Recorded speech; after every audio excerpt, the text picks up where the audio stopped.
Welcome to the Afterspin. Opinions from thought leaders in our state. Doug Raymond, political discourse, especially at the national level, has reached a point where we've not seen before. Rallies have been interrupted by protesters.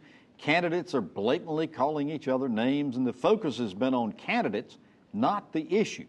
I recently wrote a column saying we need to change the presidential nomination process. What do you think about that? And what's it going to take to make this process better? Well, to change the presidential process, I'll answer that after the Republican convention to see how that turns out, because I think you think that could be fluid? Well, I think you're asking my personal opinion, depending on how that goes and whether, you know, the will, if you want to call it the will of the people, gets overridden, you know, that may have me look at it again. But the other thing is, you know, I keep going back. I'm a historian, and I look back, and I agree with you. I don't like the discourse. I don't like the thing.